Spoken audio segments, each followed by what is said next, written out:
Assalamualaikum warahmatullahi wabarakatuh. Perkenalkan nama saya Raden Syafiati Pasonya, NPM 130 110 2000082. Nah, di sini saya akan menjelaskan tentang farmakologi dari kasus keempat yang ada di Live Unpad, yaitu dengan kasus yang akan saya bacakan sebagai berikut. Ada seorang pasien, Tuan Ali, umur 61 tahun, datang ke puskesmas dengan keluhan nyeri pada persendian lututnya sampai pasien ini sulit berjalan. Nah, dokter bermaksud untuk memberikan obat dengan potensi kuat.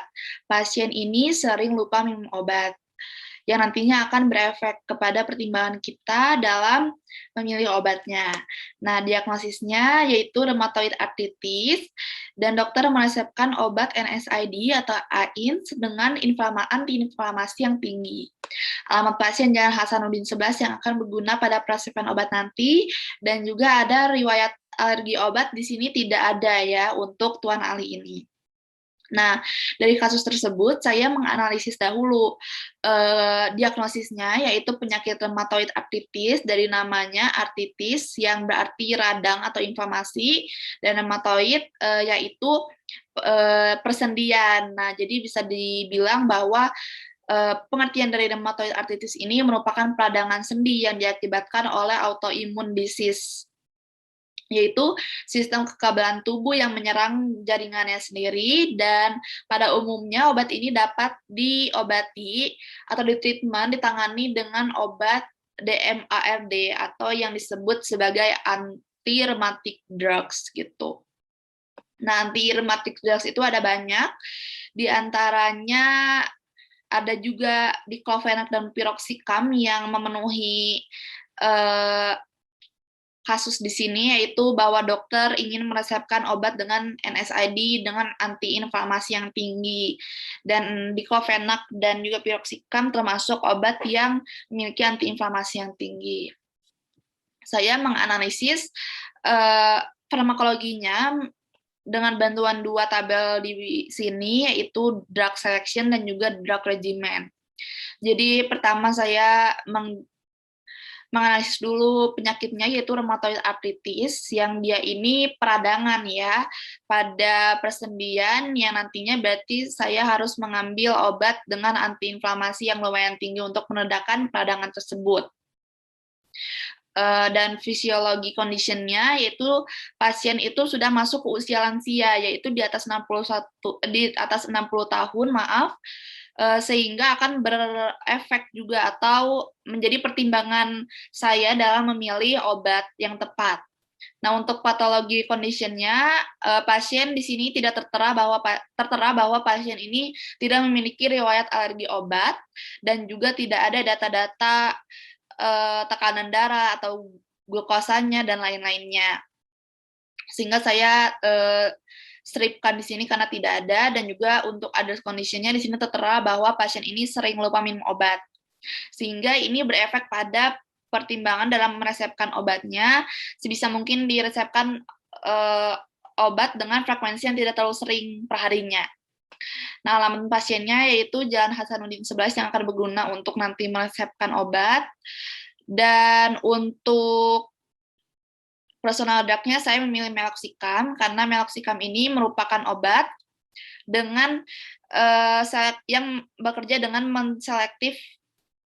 selektif inhibit COX-2 begitu, dan dia ini merupakan obat yang safety untuk elder people atau untuk lansia, karena diantaranya meloxicam ini memiliki fewer atau lebih sedikit adverse effect daripada diclofenac dan piroxicam menurut Katzung. Jadi saya memilih obat ini dengan tujuan dari obat ini untuk menurunkan inflamasi tentunya, dan juga untuk meredakan nyeri. Lalu untuk drug regimennya, saya sudah memilih meloxicam, lalu saya memilih strength of drug dengan kekuatan obatnya yaitu 7,5 mg, karena di Kazun juga tertera bahwa kita atau kami sebagai dokter disuruh atau harus memakai obat dengan lowest effective dose untuk shortest possible duration, karena di sini peresepannya hanya 5 hari, sehingga saya memilih dosis untuk pengobatan rheumatoid arthritis yang lebih rendah, karena menurut Kak Zung, untuk mengobati rheumatoid arthritis, meloxicam ini kekuatan obat yang efektifnya ini 7,5 mg atau 15 mg, dan juga saya mempertimbangkan usia dari pasien yaitu 61 tahun yang sudah masuk kepada umur lansia yang rentan terhadap adverse effect yang dimiliki oleh meloxicam tersebut, sehingga saya memilih dosis yang lebih rendah atau yang lebih rendah untuk efektif dosnya begitu. Dan preparationnya itu bentuk tablet dan jumlahnya ada 5 karena 1 kali sehari dan akan diminum selama 5 hari. Dan frekuensi per harinya 1 kali dengan route of drug-nya yaitu diminum oral atau melewati mulut, diminum bersamaan atau langsung saja, dan untuk time of administration-nya sesudah makan, karena diantaranya meloxicam ini memiliki adverse effect yang berefek pada GI tract kita. Tapi walaupun begitu, adverse effect-nya tentunya lebih ringan daripada diclofenac dan juga piroxicam. Namun untuk mencegah adverse effect, kemungkinan adverse effect yang lebih tinggi yang akan mengganggu GI tract kita atau pencernaan kita, maka pasien disarankan untuk meminum obat sudah makan. Durasinya selama 5 hari. Ini untuk peresepan obatnya. Di kiri atas di sini ada identitas dokter yang meresepkan, yaitu contohnya saya dengan NPM saya, dengan alamat dan juga nomor kontak saya. Dan di sini ada tanggal meresepkan obatnya, dan juga di sini ada resepnya. Di sini saya meresepkan obat meloxicam 7,5 mg dengan bentuk tablet dengan jumlah 5 obat dan seharinya 1 kali, dan dalam sekali dikonsumsinya 1 tablet ya, dan juga dikonsumsi setelah makan. Dan obat ini diresepkan untuk Tuan Ali yang berumur 61 tahun yang tinggal di Jalan Hasanuddin 11. Mungkin begitu dari saya. Sekian. Mohon maaf jika ada kesalahan atau kurang jelas. Terima kasih.